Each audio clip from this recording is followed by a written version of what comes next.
Muzaffarnagar ground zero पर news express.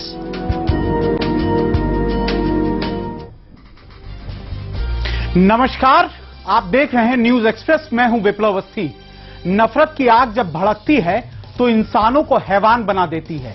उसकी लपटें ना तो मजहब में भेद करती है और ना ही आदमी, औरतों और बच्चों में। मुजफ्फरनगर में जो कुछ हुआ वो इसी की एक दर्दनाक वानगी है। नफरत की एक चिंगारी ने यहां कई बस्तियां उजाड़ दी, सैकड़ों आशियाने तबाह हो गए और कल तक जो लोग अपने घरों में सुकून से थे, आज उनके सिर पर छत है और ना ही आगे की जिंदगी का ठौर ठिकाना।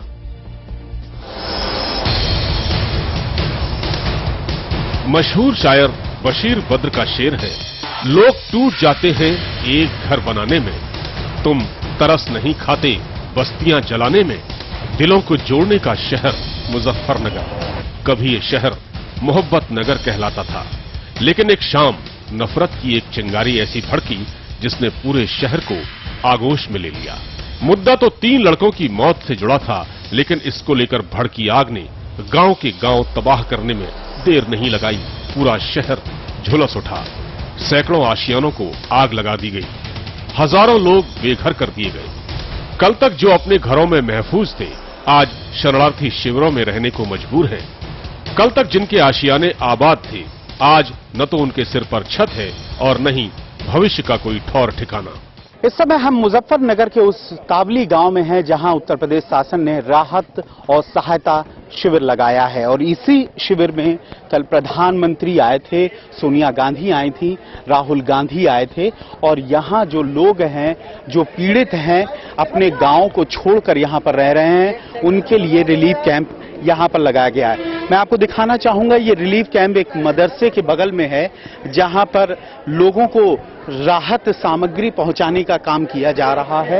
ये कमरे जहां बनाए गए हैं वहां पर लोगों को रखा गया है और उनको राहत शिविर के लिए यहां पर सुविधा मुहैया कराई जा रही है। अगर यहां के लोगों की माने तो करीब कई गांव के 400 लोग यहां पर आए हुए हैं और अपने अपने गांव को छोड़ के, जो कहीं ना कहीं कह सकते हैं जहां बड़ी हिंसा चल रही थी, वहां से परेशान थे और वहां से छोड़कर यहां पर आए हैं अपने परिजनों के साथ, अपने बच्चों के साथ, अपने जो घर के परिवार के लोग हैं उनके साथ आए हुए हैं।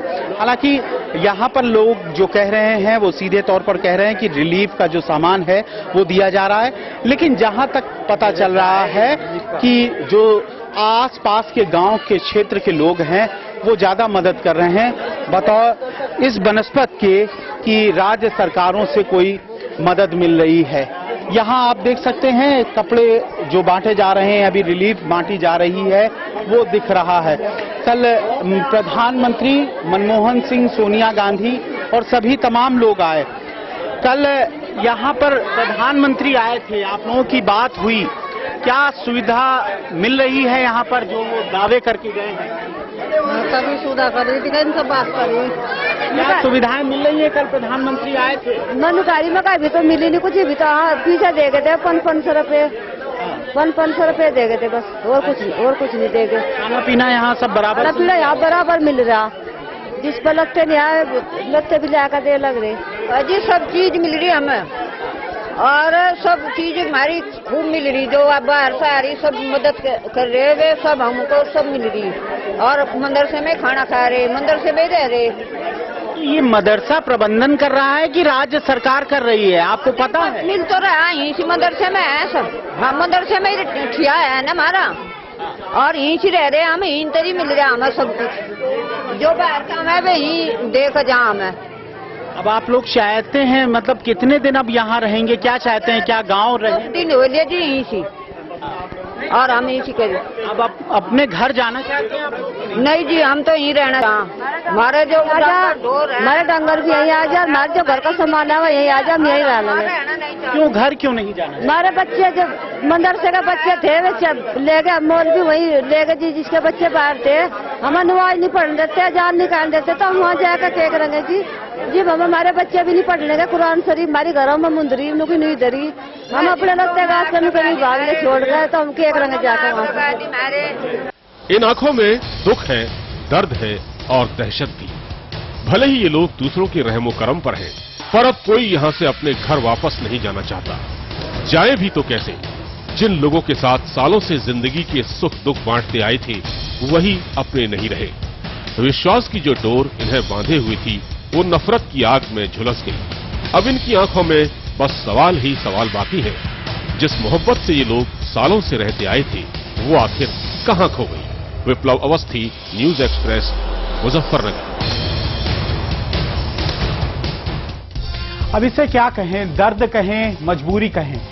वक्त का जुल्म देखिए कि जो कभी अपने आशियानों में सपने संजोए थे, आज रिफ्यूजी कैंपों में सिर छुपाए हुए हैं। इनकी आंखों में दर्द के साथ सवालों की एक लंबी फहरिस्त है। इन सवालों के घेरे में सरकार, पुलिस प्रशासन सभी है। यहां मुख्यमंत्री अखिलेश यादव, प्रधानमंत्री मनमोहन सिंह, कांग्रेस अध्यक्ष सोनिया गांधी और उपाध्यक्ष राहुल गांधी तक आए, लेकिन जो भरोसा टूटा है उसे फिर से जोड़ पाने में अभी बहुत वक्त लगेगा।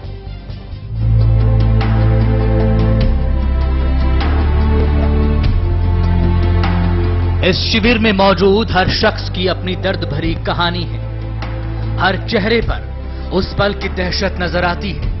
उस मनहूस मंजर की यादें ही रोंगटे खड़े कर देती है।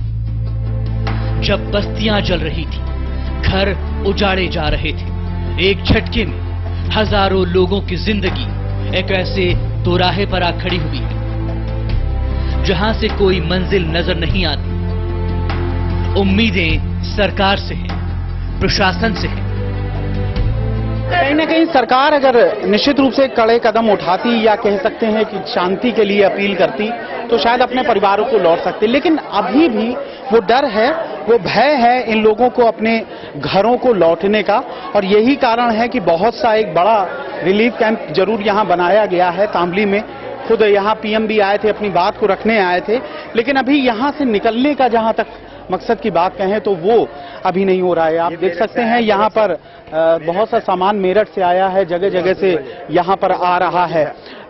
मैं अपने कैमरामैन से कहूंगा कि वो शायद सामान दिखाने के साथ ही आगे की तरफ आए।